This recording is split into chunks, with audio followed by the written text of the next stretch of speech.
अस्सलाम वालेकुम।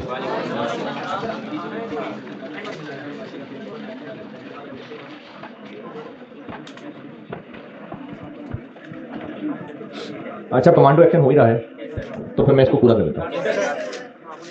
ऑटम 17 पे आ जाएं वापस। अच्छा, मुझे वैसे आपसे ना एग्रीमेंट साइन करा देना चाहिए था। क्या आप अपने होशो हवास में खुद ये फैसला कर रहे हैं अगर वो मर मरा गया तो इदारा जिम्मेदार नहीं है? हाँ जी, अपनी जिम्मेदारी पे आप लोग यहाँ। हाँ, ये सबने अपनी जिम्मेदारी से कहा है।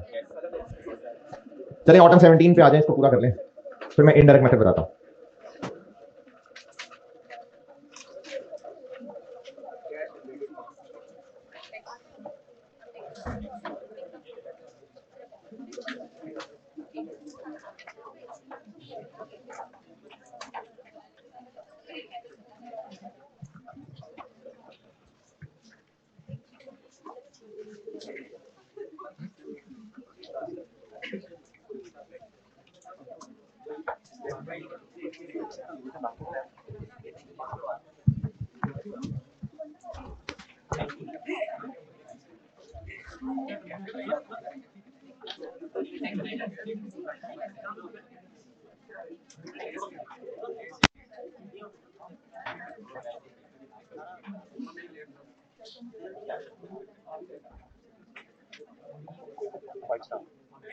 बड़ा सेटअप है। ठीक है, पिक्चर क्या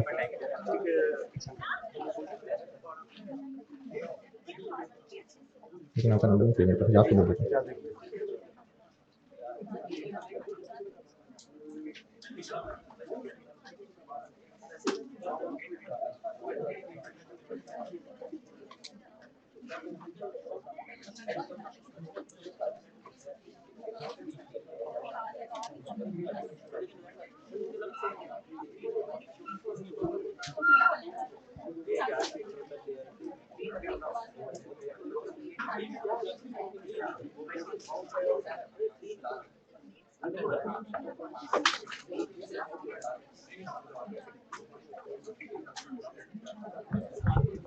हाँ जी, सवाल कहा था पढ़ने को? नहीं, पढ़ा तो था, वो तो पिछले क्लास की बात है।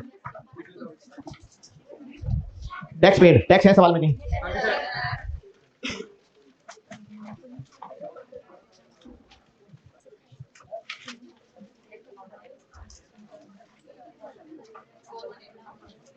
जी, टैक्स एक्सपेंस है और टैक्स पेएबल भी आ रहा है। तो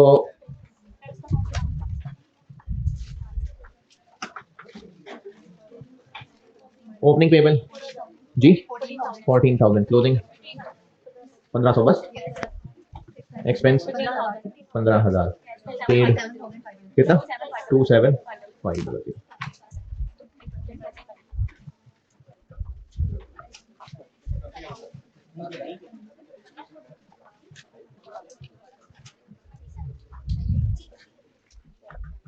इंटरेस्ट 2,500, कितना? 3,500।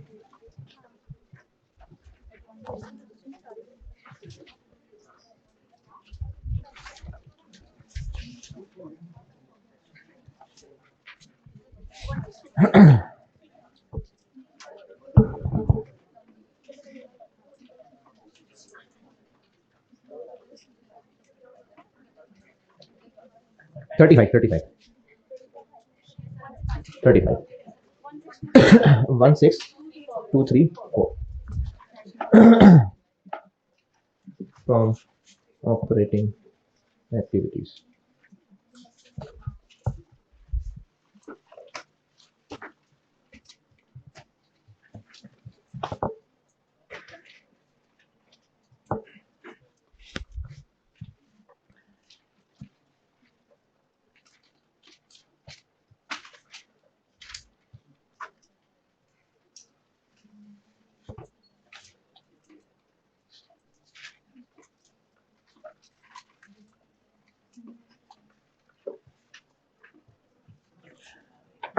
Cash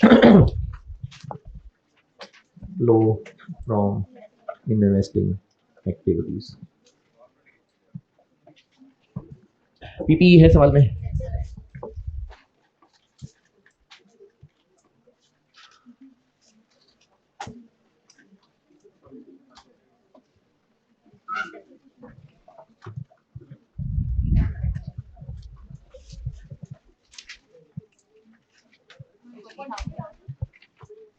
$120,000 और 158 डबल। डेप्रिसिएशन अच्छा यहाँ पूरी आएगी, वो तो 70-30 बांटा था, वो एक्सपेंसेस का मसला था, डेप्रिसिएशन तो यहाँ पूरी आएगी। और इसके अलावा इस सवाल में पीपी से रिलेटेड पॉइंट नंबर 4, एक नहीं गाड़ियां बेची 12 मिलियन बुक वैल्यू वाली, 12 मिलियन की बेची फॉर 12 मिलियन और उन पे 3 मिलियन प्रॉफिट कमाया, तो उनकी बुक वैल्यू फिर 9 थी, 9,000। और सवाल में पीपी से रिलेटेड कुछ नहीं है, तो इसको बैलेंस करेंगे तो ये आ जाएगा 70,000।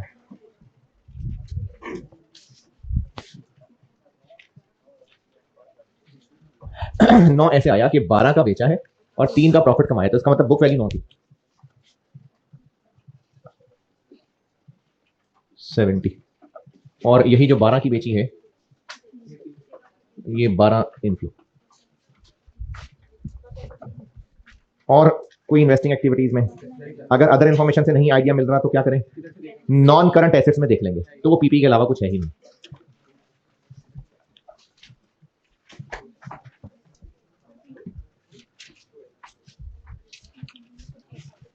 $58,000 कैश आउटफ्लो फ्रॉम, क्या हुआ, क्या कुछ suggestion?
Financing activities share issue किए, कहीं लिखा हुआ है, कहाँ लिखा हुआ? मैंने पूछा शेयर इशू किए हैं, अदर इंफॉर्मेशन में नहीं पता चल रहा, लेकिन अगर आप बैलेंस शीट में देखें तो शेयर कैपिटल बढ़ रहा है, शेयर कैपिटल का बैलेंस देखेंगे ना वो बढ़ रहा है, तो ऐसे बैठे बैठे कैसे बढ़ गया, तो ये शेयर इशू हुए होंगे यकीनन। और प्रीमियम है ये पॉइंट दोबारा, अदर इंफॉर्मेशन में इशू ऑफ शेयर्स के बारे में कुछ नहीं लिखा, लेकिन बैलेंस शीट में अगर शेयर कैपिटल देखें तो 150 से 175 हो गया, तो फिर शेयर इशू होंगे ना, तो इशू ऑफ शेयर्स, ये तो बीडीसीटी का डिफरेंस ही नजर आ रहा है, तो पी अकाउंट की भी जरूरत नहीं है। 25,000 डिविडेंड, डिविडेंड चेक करना पड़ेगा, रिटेन अर्निंग का बीडी 21500, पैट पैट 32934 और सीडी 54434, तो ये तो बैलेंस हो गया, तो नहीं है डिविडेंड। यहां तक पहुंचे, फिर लास्ट पॉइंट डिवेंचर वाला बताता हूं।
हाँ जी, यहां तक पहुंचे। डिवेंचर वाला पॉइंट समझाता हूं।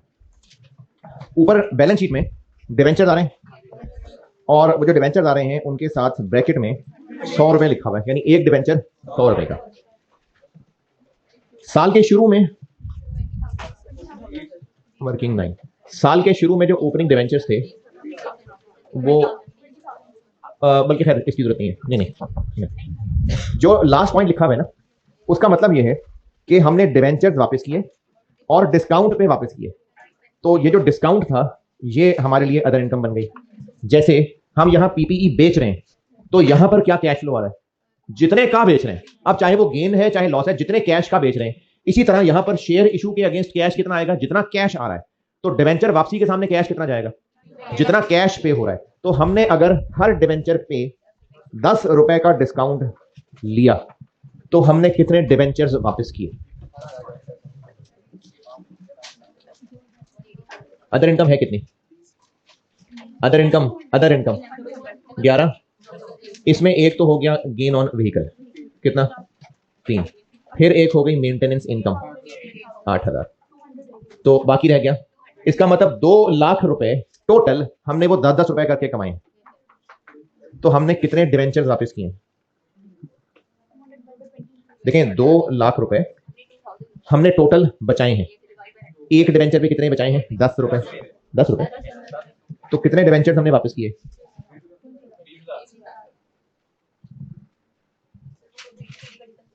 वो तो अब पता चल रहा है ना कि यही है। क्या पता डिफरेंस वो ज्यादा आ रहा होता तो नए डिवेंचर लिए होते, इसलिए बीडीसी के डिफरेंस पे नहीं जाना, क्या पता नए डिवेंचर लिए होते। तो हमने 20,000 डिवेंचर किए हैं वापस। 20,000, हाँ ठीक है, ठीक है। हमने एक डिवेंचर पे 10 रुपए इनकम कमाई है। तो ये मैंने क्या किया कि अदर इनकम की टोटल कंप्राइजेज ऑफ 3 चीजें थी। कंप्राइजेज ऑफ का मतलब बस यही है, एक ये था एक ये था, तो बाकी फिर ये डिवेंचर वाला था। ये 10-10 रुपए ईच डिवेंचर पे बचाए हुए थे। तो कितने डिवेंचर वापस किए होंगे, ये डिवाइड कर दिए। कैश फ्लो में क्या लिखना है, इनकी फेस वैल्यू या जितने पैसे दिए हैं, जितने पैसे दिए हैं। तो हम लोग रीपेमेंट ऑफ डिवेंचर में 20,000 डिवेंचर थे और हमने हर एक पे 90 रुपए वापस किए।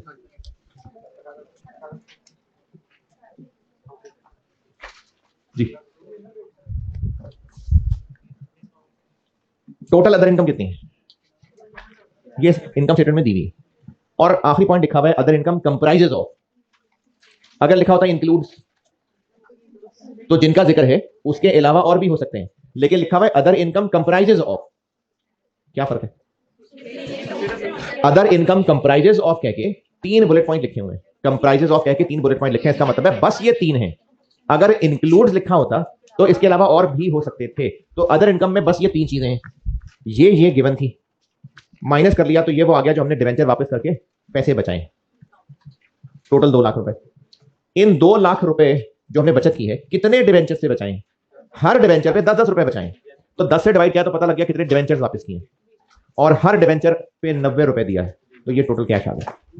और बस, और आप जब डिवेंचर का बीडीसीडी का डिफरेंस देखेंगे तो वो 1800 होगा। नहीं, इस 1800 की एंट्री क्या हुई होगी, वैसी कंप्लीटनेस के लिए बता रहा हूं। डिवेंचर्स पूरे वापस किए होंगे तो डिवेंचर तो खत्म कर दिए होंगे 20,000 इंटू 100 रुपए, पैसे दिए होंगे इतने, तो बाकी फिर हमने अदर इनकम बना ली होगी। ये हुआ होगा मामला। तो डिवेंचर्स 2000 से कम हुए होंगे तो बीडीसीडी का डिफरेंस भी 2000 है, तो इसका मतलब मजीद डिवेंचर नहीं लिए। तो ये इसमें पॉइंट मुश्किल था, बाकी तो ये पहले वाले सवाल जैसा ही है। वैसे कैसे, तो क्या कोई नए डिवेंचर नहीं लिए इशू किए हो सकते। तो जब डाटा है कि कितने वापस हुए हैं तो फिर हम उस पर चलना पड़ेगा ना। फिर बीडीसीडी का डिफरेंस लेंगे, लेकिन हो सकता है सीडी आ रहा होता 19,000, फिर इसको देख के लगता कि 1000 के वापस हुए, जबकि नहीं, ऐसा नहीं।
23,200 cash inflow from financing activities. 18,566 है, मिस हो गया, क्या मिस हो गया? ओहो, एक चीज मिस हो गई भी।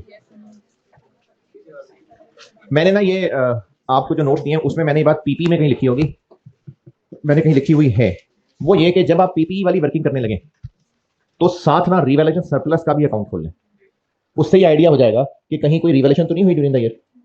तो ये चीज मिस हो गई। पीपीई की वर्किंग करते हुए साथ सरप्लस का भी अकाउंट खोल लें। ये मैं इधर ये वर्किंग 7 के अंदर ही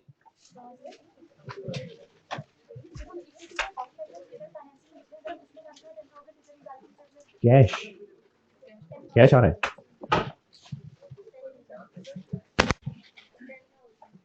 सरप्लस का बीडी नहीं है, सीडी 10,000 और कहीं कोई इधर इंफॉर्मेशन नहीं है, तो फिर यही क्या, ये रिवैल्यूएशन अपवर्ड ही हुई होगी। पीपीई आ गया 10,000 और यहाँ अपवर्ड रिवैल्यूएशन आ गई 10,000, तो ये बच गया 60।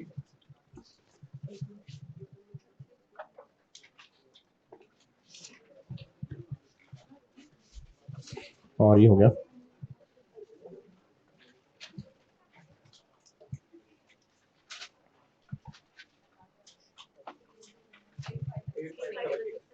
जी 85 नेगेटिव।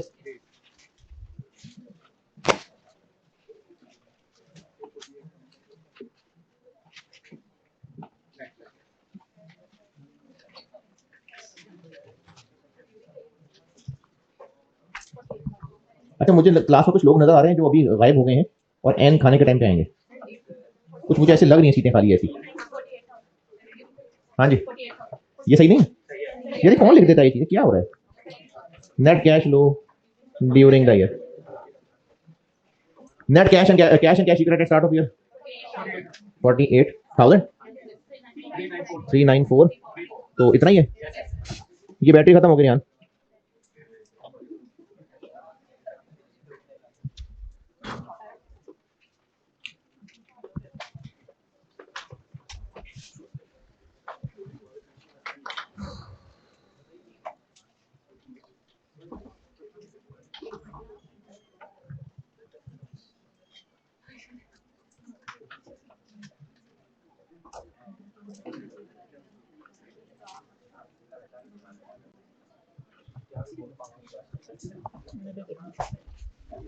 ये खत्म हो गया ना, ये खत्म हो गई।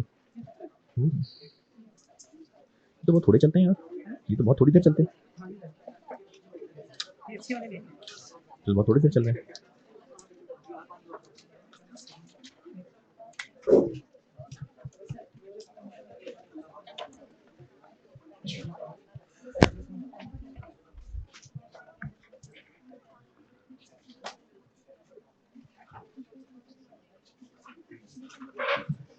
हाँ जी, सवाल डन।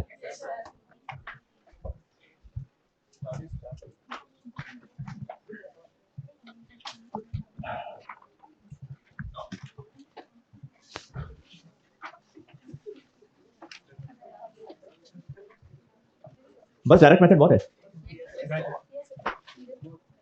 क्योंकि यहां से आगे तो ये सब वही है जो बाकी सवालों पे भी होने लगा है। ये डायरेक्ट मेथड बहुत है जी। ओके ना, ये मिटाना है जी मैंने।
इनडायरेक्ट मेथड, हाँ भाई कायम है।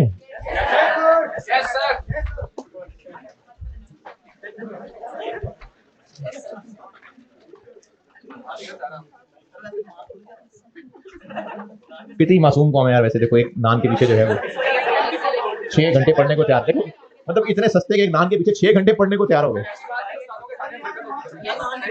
है।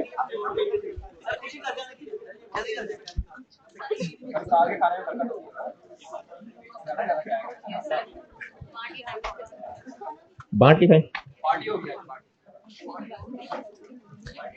इनडायरेक्ट मेथड में 2 SOFPs दी होंगी और जरूरी बातें दी होंगी। SOFP काफी है, हम SOCI के मोहताज नहीं हैं।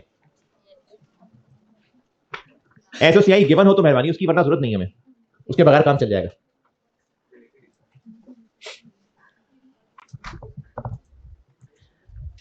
अच्छा अब इसमें ना मैं काम करता हूं कि एक सवाल नहीं, दो सवाल करा रहा हूं फॉर्मेट की रीजन बताए बगैर।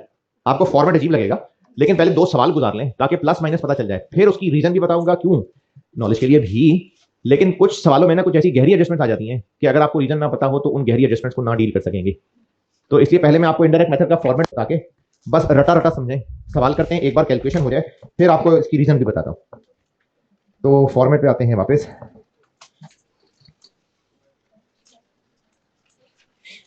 हाँ जी सामने स्क्रीन पे खोलूं, यह है आप लोगों के पास स्क्रीन। ओके स्क्रीन पे, स्क्रीन पे।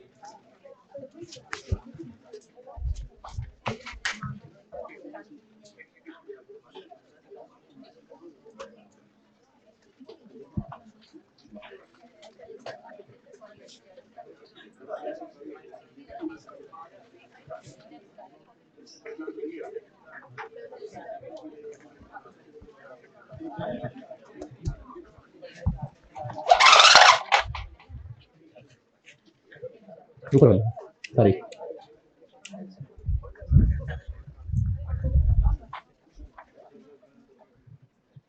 मेरे तो थोड़े लोग रह गए, मैंने तो ज्यादा मंगवा लिए।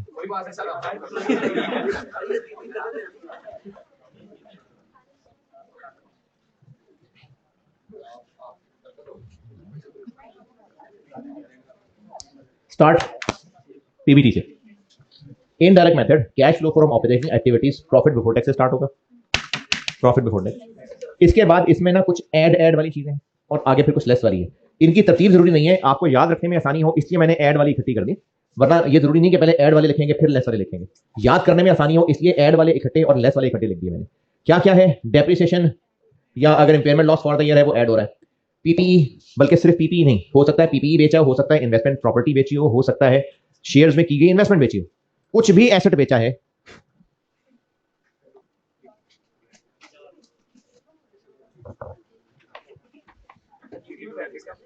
हैं?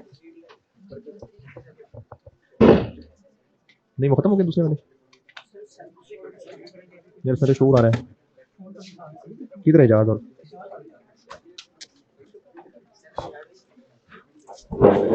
नहीं ये तो ठीक नहीं है ना यार हाँ हाँ जी नहीं बैटरी का मसला ही नहीं है ना मसला बैटरी का नहीं है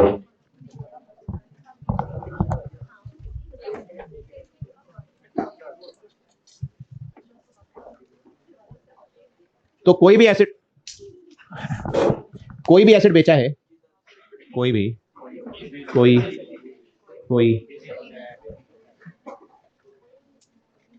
बस कोई भी एसेट बेचा है और उस पर लॉस है तो वो ऐड रिवैल्यूएशन लॉस और साथ मैंने पीएनएल लिखा हुआ है तो ये क्या किया पीएनएल वाला वरना तो ओसीआई में भी जाता है या सरप्लस भी डेबिट होता है ये वो है जो पीएनएल में interest expense for the year bad debt expense for the year investment property का फेयर वैल्यू लॉस ये चीजें हैं ऐड और इन्हीं की जो इनकम वाली चीजें जैसे फेयर वैल्यू लॉस ऐड है तो फेयर वैल्यू गेन लेस है लॉस ऑन डिस्पोजल ऐड है तो प्रॉफिट ऑन डिस्पोजल लेस है इंटरेस्ट एक्सपेंस ऐड है तो इंटरेस्ट इनकम लेस है तो इसी में मिलती जुलती चीजें और एक दो कुछ और भी हैं ये लेस ये ऐड लेस वाली लाइनें पढ़ लें इनका रीजन नहीं बताया अभी सिर्फ इनको फिलहाल 2 सवालों तक याद रख लेते हैं फिर रीजन बताता हूं जी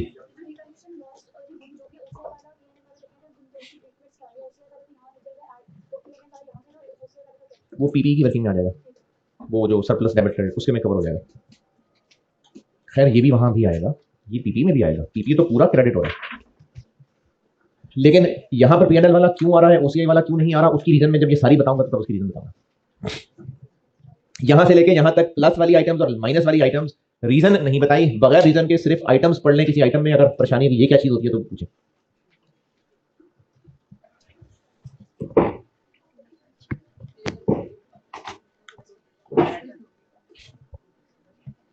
ऊपर से भी तो चेंज करो ना ऊपर से नहीं चेंज करना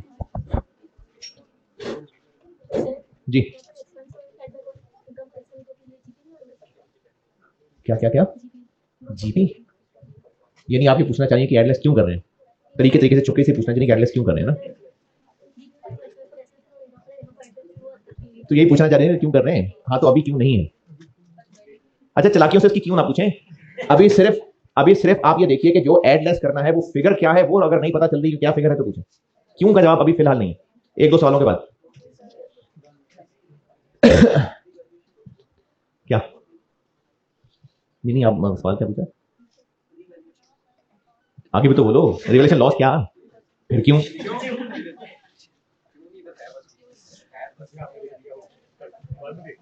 ये जो लाइंस लिखी हैं यहां ये 1-2 सवालों से पहले क्यों नहीं है अभी सिर्फ इनकी फिगर प्लस किसको माइनस करना है फिलहाल वो याद करें इसका आंसर ये जो आएगा इसको कहेंगे खैर कुछ ना भी कहें तो कोई मसला नहीं है अंग्रेजी ना भी लिखें तो कोई बात नहीं फिर आगे लेकिन अगर लिखनी है तो ये operating profit before working capital changes कहलाता है लेकिन अगर अंग्रेजी नहीं लिखनी कोई मसला नहीं इसके बाद यहां पर मैंने पॉजिटिव नेगेटिव दोनों लिखे हुए हैं उनकी साइंस समझ लें करना यह है कि सवाल में जो बैलेंस शीट दी होगी उसमें सारे करंट एसेट्स और सारी करंट लायबिलिटीज एक एक करके उनकी इंक्रीज डिक्रीज लिखनी है इंक्रीज डिक्रीज यानी दोनों का डिफरेंस लिखना है क्लोजिंग और ओपनिंग का डिफरेंस लिखना है सारे करंट एसेट सारी करंट लायबिलिटीज मैंने मिसाल के लिए नाम लिखे हुए वरना सिर्फ यही नाम नहीं मैंने बस एग्जांपल लिखे 3-4 नाम लिखने से एसेट्स के 2-3 नाम लायबिलिटीज के बस ये एग्जांपल्स हैं करना क्या है सारे करंट एसेट्स और करंट लायबिलिटीज की इंक्रीज डिक्रीज और उस इंक्रीज डिक्रीज को प्लस लिखना है कि माइनस लिखना है ये इससे देखिए क्या इसमें कॉमन बात है एसेट्स की इंक्रीज नेगेटिव डिक्रीज पॉजिटिव लिखनी है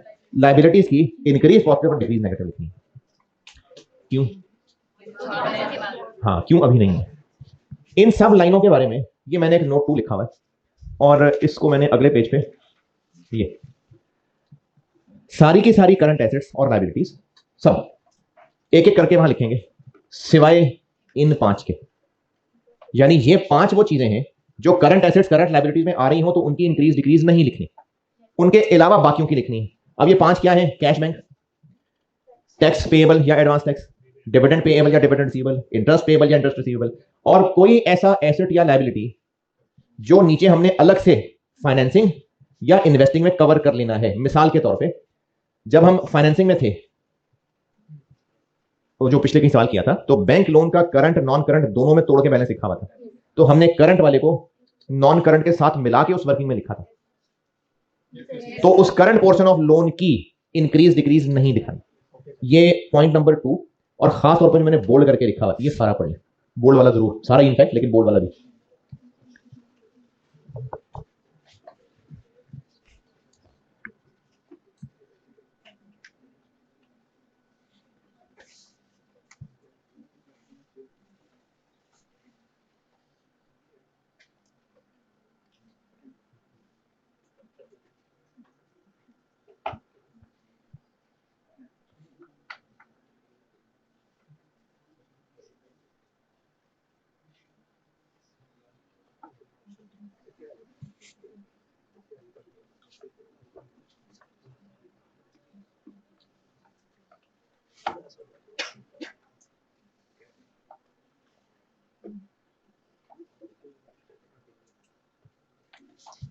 हाँ जी, करंट एसेट्स और करंट लाइबिलिटीज में इन नामों के अलावा बाकी जो भी लिखे हुए हैं उन सबकी इंक्रीज डिक्रीज दिखानी है। और ये जो ममनुआ आइटम्स हैं, ये एसएफटी के फेस पे भी नजर आ सकते हैं और ये दुश्मन छुपे हुए भी हो सकते हैं। जैसे आपको लिखा नजर आ रहा होगा ट्रेड एंड अदर पेबल्स, और नीचे इंफॉर्मेशन में लिखा होगा कि इसमें इंटरेस्ट पेबल भी इतना छुपा हुआ है, तो इंटरेस्ट पेबल तो दिखानी नहीं है इंक्रीज डिक्रीज, तो फिर उसको छुपे में से निकालें और बाकी की इंक्रीज डिक्रीज है वो फिर मैं सवालों में करके दिखाता हूं। क्यों अभी नहीं, क्यों? तो इन सब इंक्रीज डिक्रीज के बाद ये वही cash flow, cash generated from operation आएगा जो डायरेक्ट मेथड की 4 लाइनों के बाद आ जाता है। हाँ जी, अब करते हैं इसका आसान तरीन सवाल और फिर सवालों का लेवल बढ़ता जाऊंगा। हाँ, नहीं, आंसर किसको कह रहे हैं, क्या मतलब आंसर? आंसर से बड़ा क्या है? And closing balance. ये पूरा कैश फ्लो स्टेटमेंट आंसर है। हमने कोई प्रॉफिट निकाल के या कैश निकाल के नहीं किसी को बताना, ये कैश फ्लो स्टेटमेंट पूरी रिक्वायरमेंट है, तो इसकी सारी सारी लाइनें आंसर है। हाँ, अगर आप ये कह रहे हैं कि डायरेक्ट मेथड और indirect method cash generated from operation दोनों तरीकों में सेम फिगर आ रही होगी, तो हाँ सेम फिगर आ रही होगी, तभी वहां से आगे सेम हो जाएगा। वीडियो ऑन कर दो।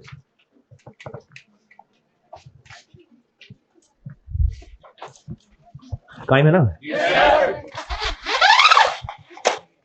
ये जज्बा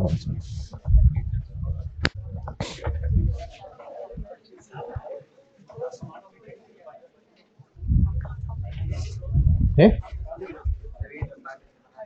एसी बंद करता है यार, मुझे ला दो ना रिमोट, मैं चला दिया करूंगा, बंद कर दिया करूंगा, मुझे दे दो रिमोट।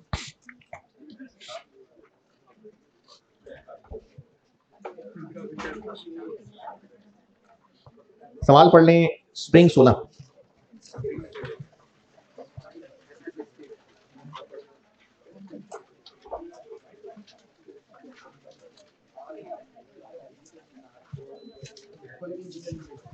जी, क्वालिटी इंजीनियर्स के नाम से सवाल होगा।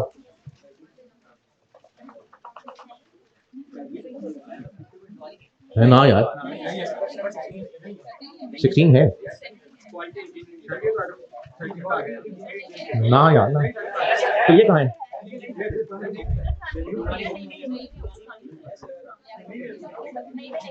ये नहीं है, उसमें नहीं है। बेटा आपका प्रैंक हो गया।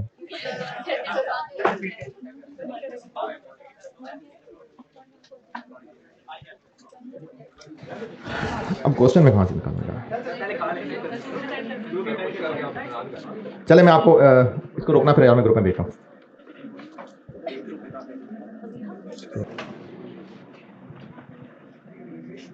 अच्छा, ये सवाल ये पुरानी किताबों में कुछ नहीं है, तो मैंने ना ये शेयर कर लिया है ग्रुप में, या रिकॉर्डिंग वाले बच्चों के कोर्स में रख रहा हूँ। कैश फ्लो QEL स्प्रिंग 16 के नाम से मैंने फाइल भेजी है, और ये ऑनलाइन वालों के कोर्स में रखा हूँ।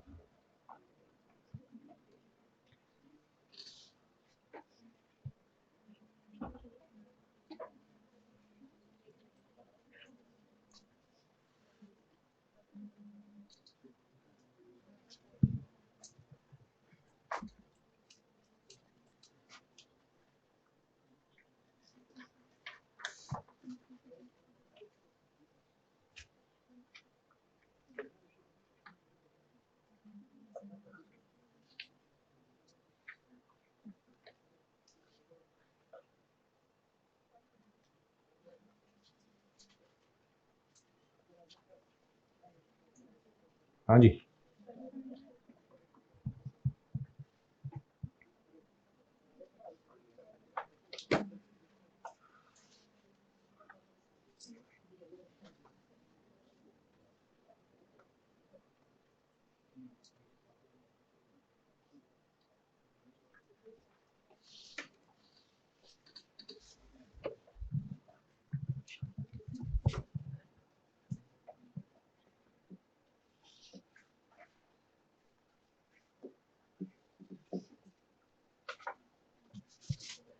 For the running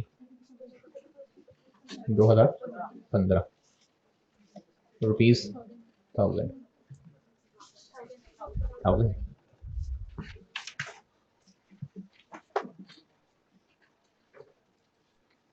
activities.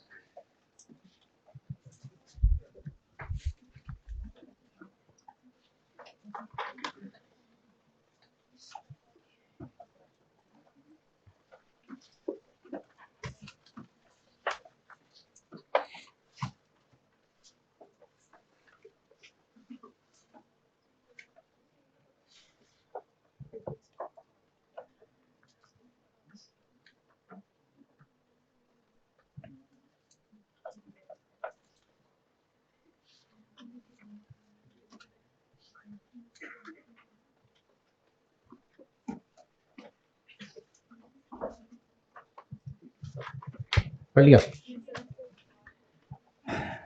लिखा है इनडायरेक्ट मेथड, ना लिखा होता तो by default indirect. Profit before tax given है या फाइंड करना पड़ेगा? गिवन है कितना? 7659। ये टॉप में टेबल में गिवन है। जाग रहे हैं ना? है? हाँ जी, अभी तो आधा गुजरा है दिन।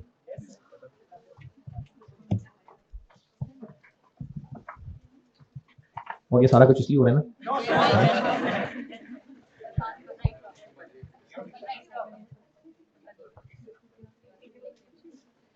प्रॉफिट बिफोर टैक्स के आगे डेप्रिसिएशन। डेप्रिसिएशन गिवन है या फाइंड करनी पड़ेगी? गिवन, डेप्रिसिएशन गिवन है पॉइंट नंबर 1 में, पहला ही बुलेट पॉइंट 5280। और ऐड करने वाली चीजों में होता है अगर कोई इम्पेयरमेंट लॉस है तो इम्पेयरमेंट लॉस है नहीं है। फिर ऐड करने वाली चीजों में होता है अगर इंटरेस्ट एक्सपेंस है तो इंटरेस्ट एक्सपेंस है, इनकम स्टेटमेंट के फेस पे आ रहा है 100, इनकम स्टेटमेंट के फेस पे आ रहा है तो एक्सपेंस है तो वहां माइनस हुआ है ना। फिर इसके अलावा अगर कोई लॉस ऑन डिस्पोजल हो तो डिस्पोजल पॉइंट नंबर 1 प्रॉफिट है। और अगर कोई बैड डेट एक्सपेंस हो तो बैड डेट एक्सपेंस है, बिल्कुल है, लेकिन वर्किंग करनी पड़ेगी।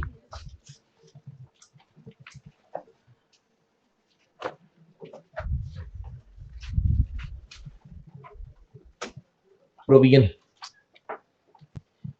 प्रोविजन का बीडी सीडी क्या है जी? बीडी 550, सीडी 400, राइट ऑफ 200 और इसको एक्सपेंस आ जाएगा कितना? जस्ट 50।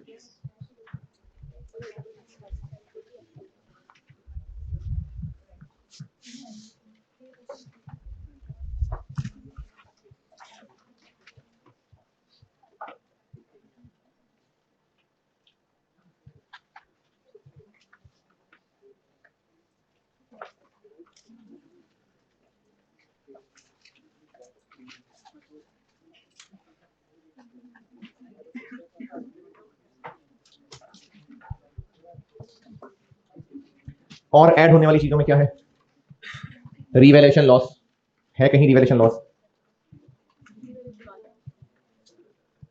रिवैल्यूएशन लॉस जो P&L में चार्ज हुआ नहीं है। इन्वेस्टमेंट प्रॉपर्टी का fair value loss, investment property ही नहीं है। जिनको थोड़ी थोड़ी नजर आ रही है वो सिर्फ इन्वेस्टमेंट्स हैं, इन्वेस्टमेंट प्रॉपर्टी नहीं। और लेस करने वाली चीजों में प्रॉफिट ऑन डिस्पोजल,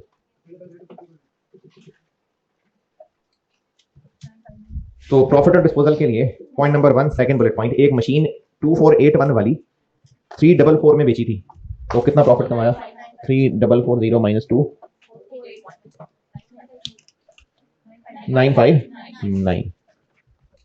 और लेस होने वाली चीजें होती हैं इंटरेस्ट इनकम, तो इंटरेस्ट इनकम कहीं है? कहीं नहीं है। पॉइंट नंबर 5, ये इन्वेस्टमेंट इनकम इंटरेस्ट इनकम ही होती है, तो बिल्कुल है। तो कितनी है इंटरेस्ट इनकम? 398, ये हो जाएगी लेस 398।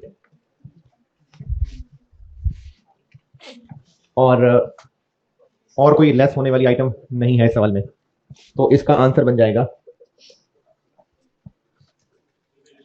है रिवैल्यूएशन गेन। नहीं, वो जो पीएनएल में क्रेडिट हुआ है, तो वो है सवाल में कहीं नहीं, तो सरप्लस है 11732। इसको नाम ना भी दें तो भी कोई मसला नहीं है, नाम देना है तो ऑपरेटिंग प्रॉफिट कह देना भी काफी।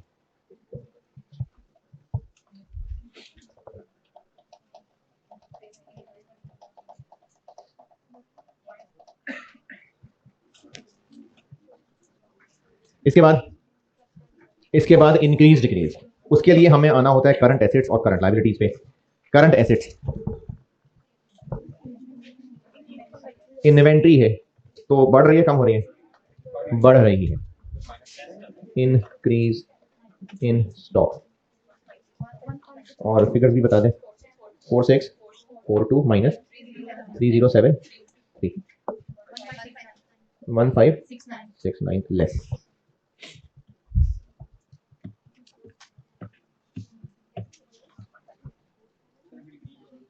तो ऐड कर देते, मल्टीप्लाई नहीं की जरूरत भी होना, ऐड होना है, लेस होना। आगे ट्रेड एंड अदर रिसीवेबल, ये यहां तक पहुंचे।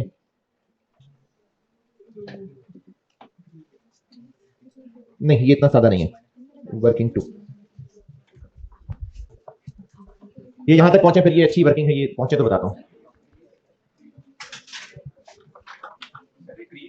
है। क्रीज लिखा है, हाँ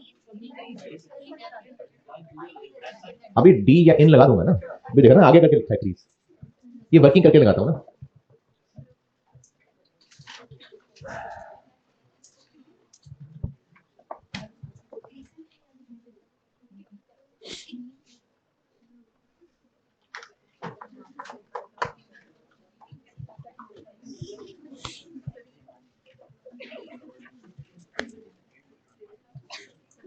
यहां तक पहुंचे तो लिख नहीं रहे कुछ यार।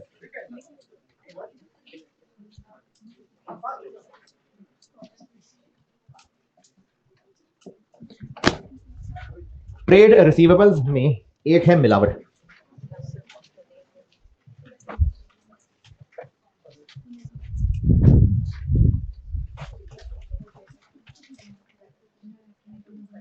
पॉइंट नंबर 5 में लिखा हुआ है कि ये जो इंटरेस्ट इनकम है, इसका एक रिसीवेबल भी आ रहा था। अच्छा, interest receivable current assets current liabilities में आ रहा होगा, उसकी इंक्रीज डिक्रीज यहां दिखानी है नहीं, लेकिन वो बाकी किसी आइटम में छुप के आ रहा होगा। तो वो पॉइंट 5 में लिखा हुआ है कि interest receivable trade and other receivables में शामिल है, तो वो निकाल देते हैं इसमें से। तो ट्रेड एंड अदर रिसीवेबल्स में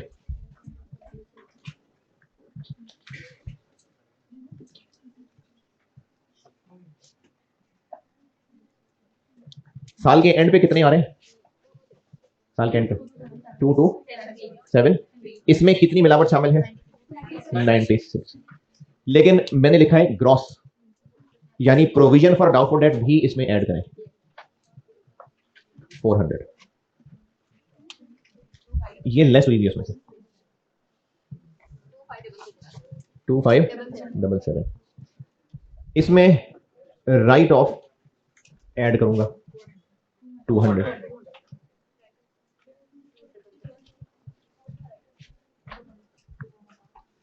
gross receivable opening. Balance sheet में कितने लिखे आ रहे हैं? 3865। इसमें इंटरेस्ट रिसीवेबल की कितनी मिलावट शामिल है? 80, लेकिन साथ में इसमें 550 ऐड करूंगा। जी जी, ऐड 4। क्लोजिंग कम है, ओपनिंग ज्यादा है, क्लोजिंग कम है, ओपनिंग ज्यादा है, तो डिक्रीज है। 1,558।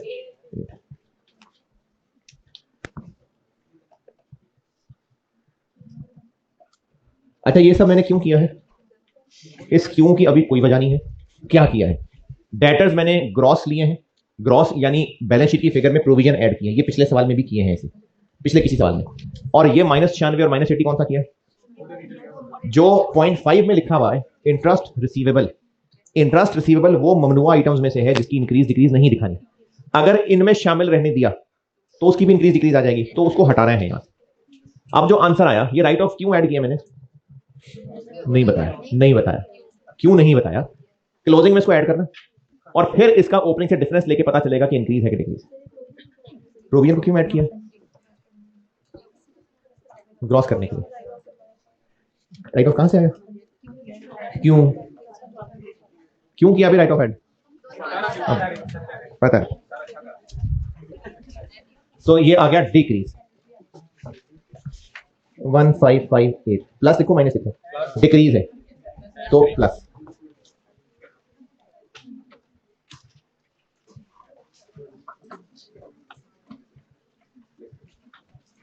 जो कैश फ्लो के नोट्स दिए हैं उसमें पेज 2 पे आए, जो कैश फ्लो के नोट्स दिए हुए थे, जो फॉर्मेट खोला हुआ था, अगर है सामने, उसमें अगले पेज पे नोट नंबर 1 देखें।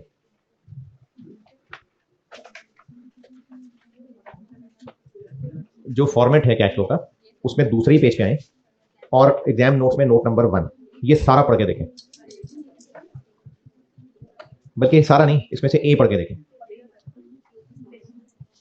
क्लोजिंग ग्रॉस डेटर्स, उसमें रिटर्न ऑफ ऐड करना है और फिर इसका ओपनिंग से डिफरेंस लेना है, ग्रॉस ओपनिंग से। क्यों अभी नहीं है? क्यों आएगी बारी इंशाल्लाह, क्यों बताऊंगा, आज ही इंशाल्लाह। जिंदा है, कायम है, बस ये सवाल करके ब्रेक कर लेते हैं। और कोई करंट एसेट?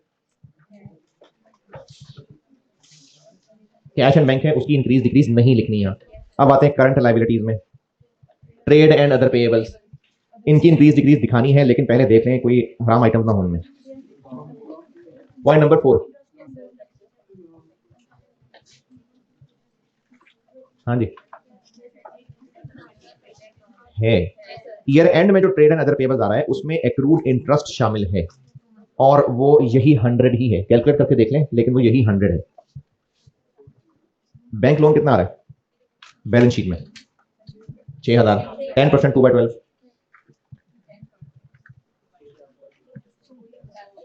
तो यही 100 ही है, क्योंकि भी 2 महीने ही हुए थे, तो वही 2 महीने का इंटरेस्ट एक्सपेंस पेबल बनाया था। तो इस 100 की मिलावट है ट्रेड एंड अदर पेबल्स में, तो ट्रेड एंड अदर पेबल्स अभी कितने आ रहे हैं बैलेंस शीट में? बैलेंस शीट में कितने आ रहे हैं? 3337। इसमें कितनी मिलावट है? ये मैंने वो मिलावट से पाक कर ली। और ओपनिंग कितने थे? 4953, तो कम हो गए ना, तो डिक्रीज 1716, डिक्रीज हो रहा है, माइनस। लाइबिलिटी आ गई है, डिक्रीज हो रहा है। ये ओपनिंग था, ये क्लोजिंग है, ये थोड़ा है, ये ज्यादा है जी। लाइबिलिटी की डिक्रीज, लाइबिलिटी की डिक्रीज माइनस है क्या? और कोई current liability? Income tax payable है, उसकी इंक्रीज डिक्रीज नहीं लिखनी, बैंक ओवरड्राफ्ट है, नहीं लिखनी, तो इनका आंसर आ जाएगा कैश जनरेटेड फ्रॉम ऑपरेशंस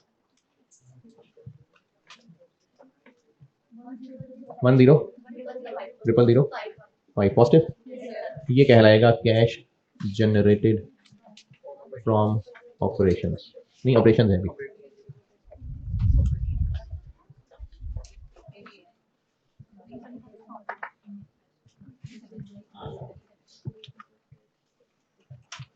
हौसला करो जवानों, हौसला हौसला।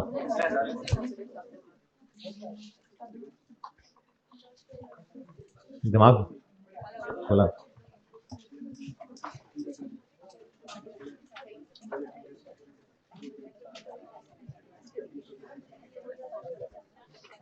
जी कैश जनरेटेड तक ये इनडायरेक्ट मेथड में यही चीज नहीं है, बाकी तो वही जो 2 सवालों से कर रहे हैं। इसलिए इनमें अगर कोई फिगर कैलकुलेशन समझ नहीं आई तो पूछ लीजिए क्यों नहीं, क्यों के अलावा। हाँ जी, क्यों के अलावा जी। कहां पर बैलेंस शीट में जो डेटर्स आ रहे हैं, क्या साथ कहीं प्रोविजन अलग से लिखी आ रही है? तो माइनस हो रही है। प्रोविजन फॉर डाउटफुल डेट है, लेकिन बैलेंस शीट में नजर नहीं आ रही। इसका मतलब है डेटर्स नेट हुए हैं। कैश जनरेटेड से आगे टैक्स पेड है सवाल में। Tax working 3 tax opening payable 994 closing payable 1300 और टैक्स एक्सपेंस 7659 1376 1376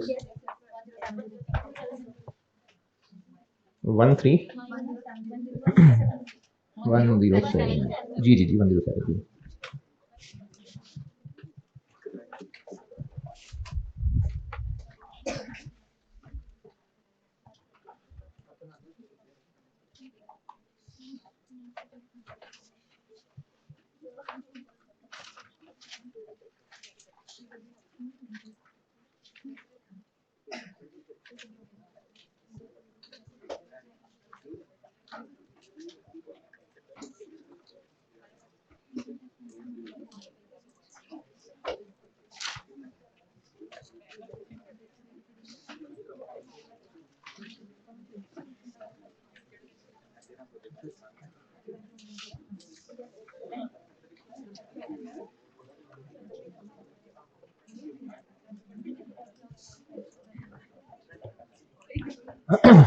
इंटरेस्ट पेड नहीं है क्योंकि इंटरेस्ट एक्सपेंस 100 था और यही 100 पे बना रहा है। इंटरेस्ट रिसीव्ड बिल्कुल है। नहीं, वो इंटरेस्ट लोन पे पड़ने वाला इंटरेस्ट है। इंटरेस्ट इनकम वाला भी है जिसको इन्वेस्टमेंट इनकम कहा हुआ है सवाल में। Last point opening receivable. अच्छा, मुझे ना कुछ बच्चों की शक्लों से लग रहा है कि अपने ऊपर जबर करके ना सिर्फ सवाब समझ के बैठे हुए कि क्लास अटेंड किसी तरह हो जाए। टाइम जाया कर रहे हैं अपना। अगर दिमाग बंद है तो चले जाएं, इतने में कुछ और पढ़ लें या खुद ही चुन चुन के उठा दूंगा है? नहीं मतलब क्लास से बाहर निकाल दो।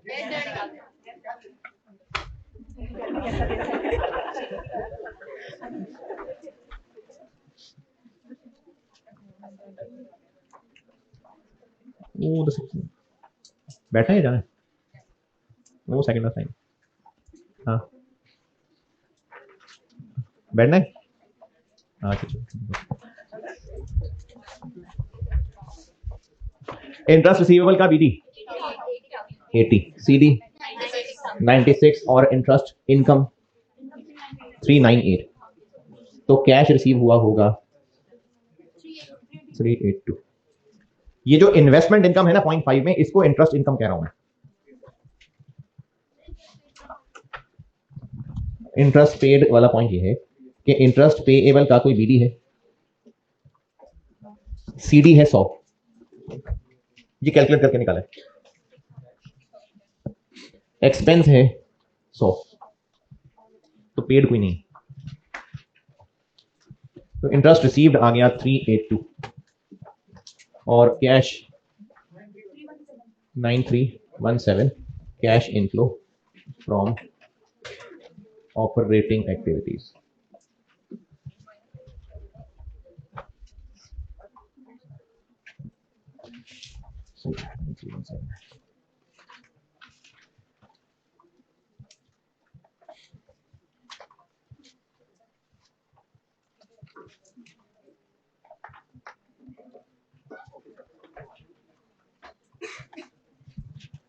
Cash flow from investing activities.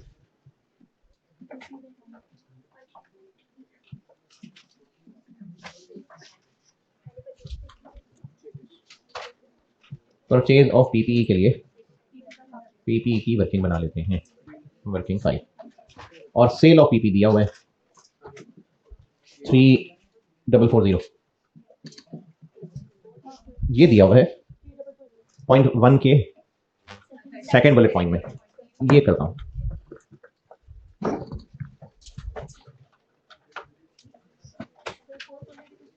क्या जी, क्या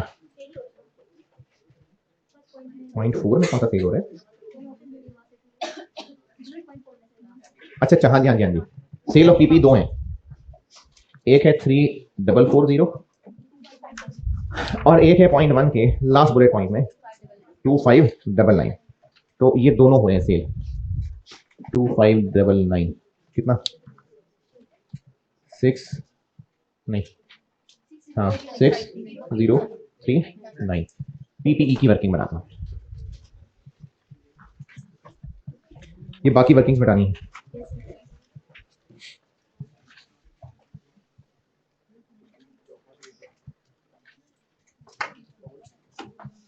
ले भी तकरीबन 7 घंटे तो हो गए, 7 घंटे है हो गए हैं।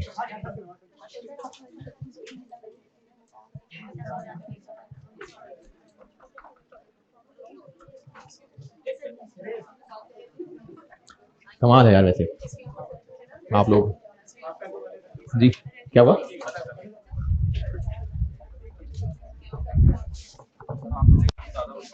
रूह ताजा हो जाती।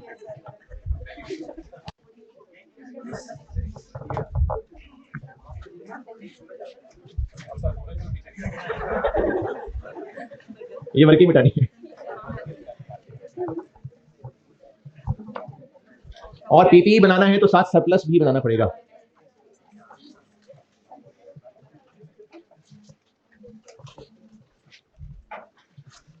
पीपीई का बीडी 19,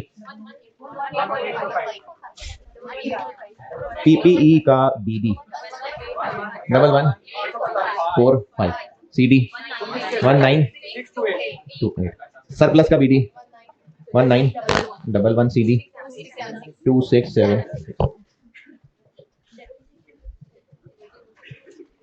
ये उठा ली फिगर्स एसओएफपी से। उसके बाद अदर इंफॉर्मेशन, डेप्रिसिएशन आ गई, मशीनरी की डिस्पोजल आ गई, और फैक्ट्री की रिवैल्यूएशन है, और बिल्डिंग बेची है। 4 चीज हो गए। डेप्रिसिएशन कितनी? 5280। डिस्पोजल हैं 2, एक हमने मशीन बेची है जिसकी बुक वैल्यू 2481 है, और दूसरी एक और क्या बेचा है, ऑफिस बिल्डिंग बेची है 299 जी। 60 कैसे, 50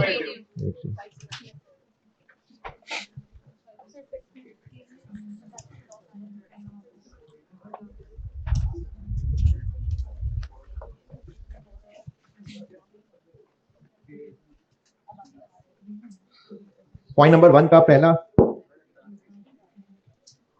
दूसरा और चौथा बुलेट पॉइंट मैंने लिख लिया। तीसरा बुलेट पॉइंट, एक बिल्डिंग है जो इस साल रीवैल्यू हुई है 59 से लेके 8 तक। 2037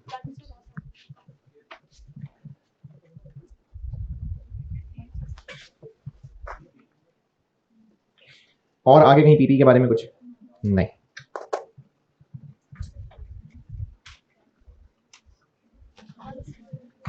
अच्छा, अब ये जो सरप्लस है ये टैली नहीं होगा।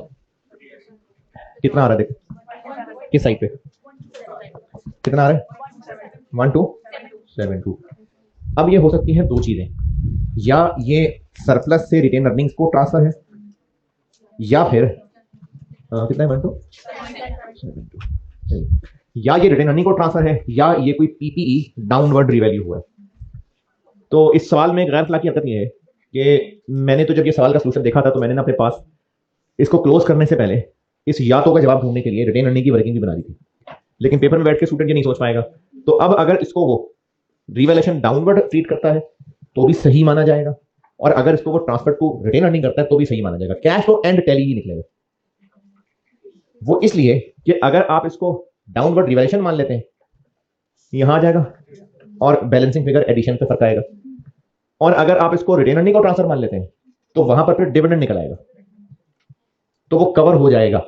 अगर किसी ने इसको रिटेन अर्निंग का ट्रांसफर मानना है तो भी सही है, अगर इसको रिवैल्यूएशन डाउनवर्ड लेना है तो भी बिल्कुल सही है। लेकिन मैं इसको रिटेन अर्निंग का ट्रांसफर मान रहा हूं, और उसकी रीजन ये बता रहा हूं कि एक बिल्डिंग रीवैल्यू हुई है, उसे बता तो दिया है। यानी पॉइंट नंबर 1 में इतनी सारी तो बातें बता दी कि एक इतने का बेचा, दूसरा इतने का बेचा, एक डेप्शन इतनी, एक रिवैल्यूएशन हुई। तो फिर और भी कोई होती तो शायद वो भी बता देता, तो फिर एक ही हुई होगी रिवैल्यूएशन। इस वजह से ज्यादा बेहतर ये रिटेन अर्निंग ही है। लेकिन अगर कोई इसको डाउनवर्ड रिवैल्यूएशन लेगा तो वो भी सही है। अब इसको बैलेंस करिए तो पीपीई 16106। अच्छा, अब ये कैश फ्लो का तो तीसरा सवाल है जो मैं बोर्ड में कर रहा हूं।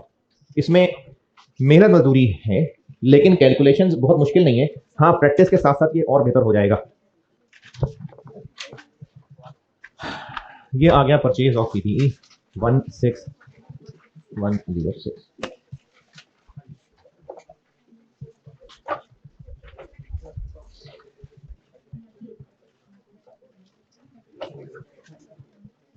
और इन्वेस्टिंग एक्टिविटी में अगर आपको अदर इंफॉर्मेशन में कुछ पता नहीं चल रहा तो फिर आपको कहा था कि नॉन करंट एसेट्स से जरूर नजर मार लें। तो नॉन करंट एसेट्स को देख के पता चल रहा है कि इन्वेस्टमेंट्स हैं और वो बढ़ भी रही हैं। तो नहीं बढ़ रही हैं तो क्या हुआ होगा, और खरीदी होंगी तो परचेज ऑफ इन्वेस्टमेंट।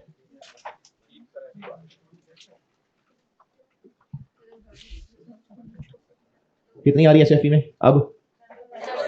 7। पहले कितनी थी? 6498 1147। इतने की और खरीदी होंगी।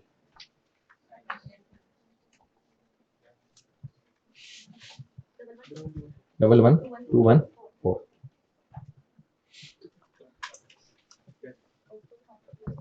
ये हो गया cash outflow from investing activities. Cash flow from financing activities.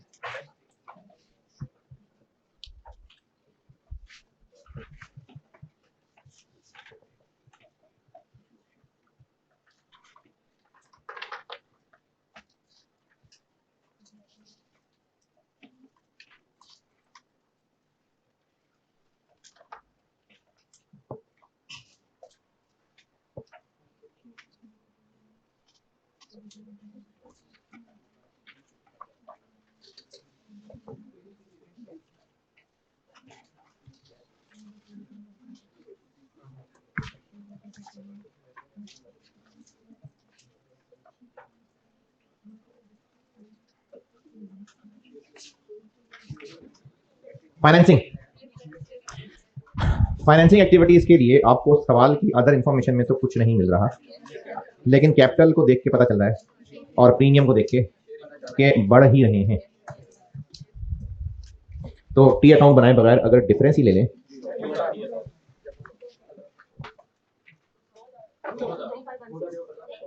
Three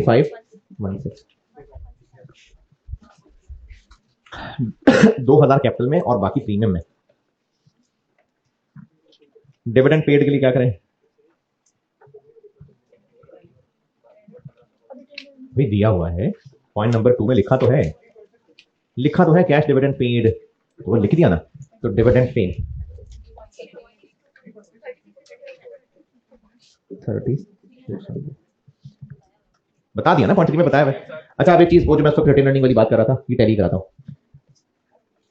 ये सिर्फ एमी टैली कराने के लिए कर रहा हूं। रिटेन अर्निंग का अकाउंट बीडी, रिटेन अर्निंग्स का बीडी, अनअप्रोप्रिएटेड प्रॉफिट रिटेन अर्निंग होता है 6697 10652। पैट 6283 और डिविडेंड 36 और सरप्लस से यहां भेजा था हमने 12 बैलेंस। तो वो वाकई सरप्लस ट्रांसफर ही था।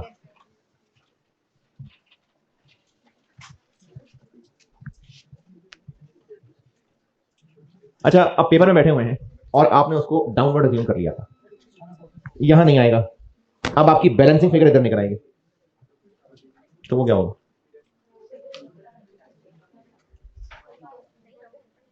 फिर अपनी गलती पता चल जाएगी, क्योंकि आपको अमाउंट वैसी वैसी सी लगेगी, फिर वहां जाकर ठीक कर लेंगे।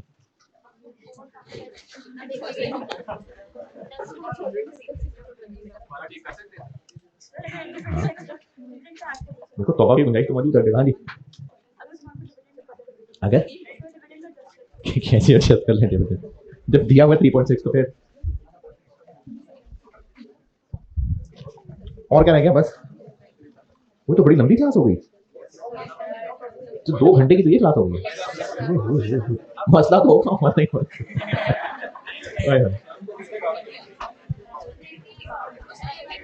है जो भी लास्ट में किया है वो रहने दे, फिर ये भी गिर जाएगा सारा। कोई लोन है? हाँ है, बैंक लोन है। तो बैंक लोन के बारे में इंफॉर्मेशन कोई नहीं है, लेकिन देखते ही नजर आ रहा है कि अभी हमने लिया है, क्योंकि पहले नहीं था अब है, तो न्यू लोन लिया होगा। 6,000 5916। अच्छा, अब जरा मेरे पास जगह नहीं है, आप फिगर्स टैली कर लें। This this this 40 positive negative 4019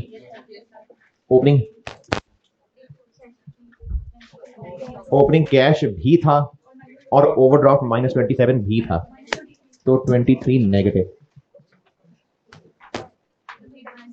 99 और ये टैली करा। कैश 4 था और 27 ओवरड्राफ्ट था, तो वो नेट -23 बन गया और ये क्लोजिंग से आंसर टैली कर गया। चलो जी, ये 111 लेक्चर बस।